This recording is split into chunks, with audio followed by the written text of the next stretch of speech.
안녕하세요. 분석왕 김프로TV의 김프로입니다. 오늘은 현재 발매 중인 승부식 76회차 해외 축구 4경기 분석으로 준비해 보았습니다. 영상 보시기 직전에 좋아요, 구독 한 번씩 눌러주시길 바랍니다. 풀 전력으로 나설 것으로 예상됩니다. 일단 16강 9부 능선을 넘었지만 조 2위로 가면 스페인이나 이탈리아를 16강부터 만나야 합니다.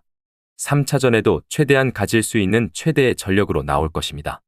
다만 2022 월드컵에서도 체급에서 앞서는 브라질, 포르투갈 상대로는 패하는 등 스위스가 전력이 전반적으로 괜찮지만 언더독의 반란까지 일으키는 경우는 적었던 것이 사실입니다.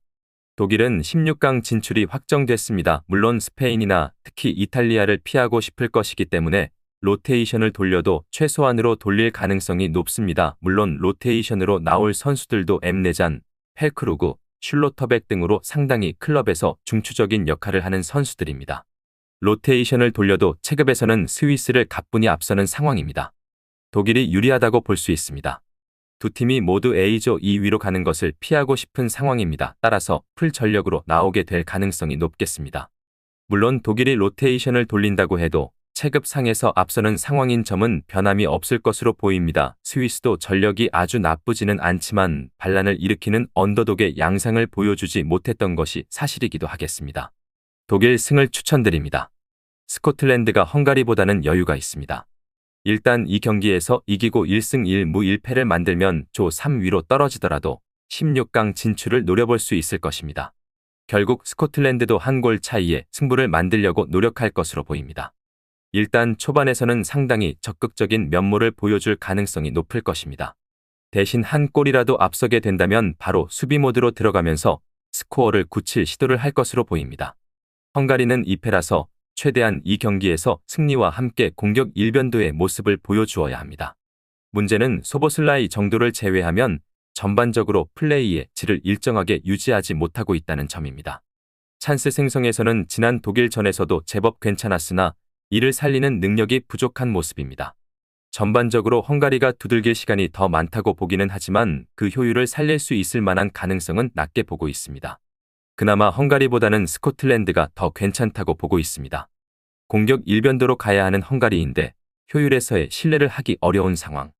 물론 스코틀랜드도 한 골을 넣고 앞서가는 상황에서는 무리하지 않고 잠그기로 나서면서 스코어를 지킬 것으로 보고 있습니다. 점수 차이는 그다지 크지 않을 것으로 예상됩니다. 스코틀랜드 승을 추천드립니다. 전력에서는 미국이 볼리비아를 압도하는 것은 사실입니다. 하지만 전술 상성에서의 흐름이 상당히 까다로운 상태입니다. 기동성과 젊은 에너지 레벨을 최대화하는 편이지만 이 때문에 수비와 역습 성향에 약합니다. 평가전에서 1대5로 대패를 기록한 콜롬비아 전이 그 예라고 할 수 있을 듯합니다. 물론 볼리비아의 공세를 무서워할 단계는 아니라고 보지만 결국 득점의 폭이 문제입니다. 전력이 어느 정도 받쳐주던 상황에서도 홈을 나가면 무력한 팀이었습니다. 따라서 미국과의 매치에서도 별다른 페이스를 보여주지 못할 가능성이 높아 보이는 팀입니다. 특히 마르틴스가 현역 은퇴를 하면서 핵심 공격수를 다시 찾아야 한다는 숙제도 있습니다. 그나마 미국을 상대로는 웅크리면서 실점 차이를 줄이는 것이 고작일 것으로 보고 있는 상황입니다. 미국이 승리를 거둘 것으로 예상됩니다. 다만 볼리비아가 웅크릴 것으로 보이는데 이 상황에서 미국이 화력에서의 우위를 전부 보여줄 수 있을 만한 상황인지는 알 수가 없습니다. 미국이 기동성과 공격성은 좋지만 선수비 후역습 상황에 약한 점을 자주 보여주었기 때문입니다. 핸디캡이나 언오버는 좀 신중할 필요가 있습니다. 미국 승을 추천드립니다. 일단 우루과이의 세대 교체는 전반적으로 잘 되고 있습니다.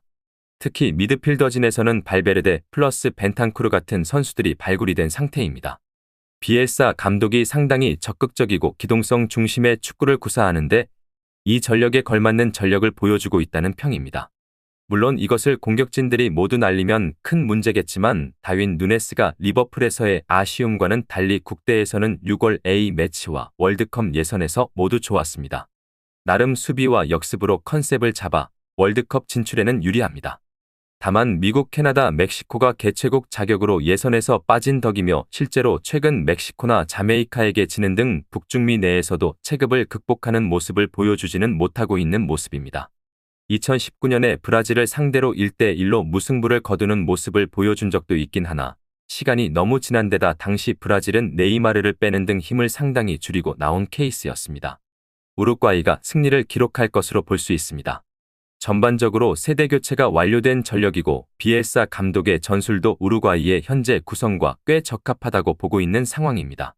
전반적으로 파나마가 잠그는 상황을 만들 가능성이 높은데 문제는 북중미 내에서도 체급을 극복하는 모습을 보여주지는 못하고 있다는 점입니다.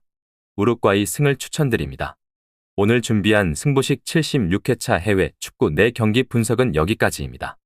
추가적인 선수들의 부상 현황 및 복귀 현황은 커뮤니티와 댓글을 통해서 공지할 예정이며 보시는 분석이 여러분들의 결정에 조금이나마 도움이 되었다면 구독과 좋아요 한 번씩 부탁드리도록 하겠습니다. 또한 추가적인 경기 정보와 예상 라인업을 토대로 한 분석이 필요하신 분들께서는 꼭 하단의 고정 댓글을 클릭하셔서 분석 자료 공유방에 오셔서 필요한 정보와 조합을 받아가셨으면 좋겠다는 말씀 전하면서 오늘의 분석은 여기서 마쳐보도록 하겠습니다. 시청해주셔서 감사합니다.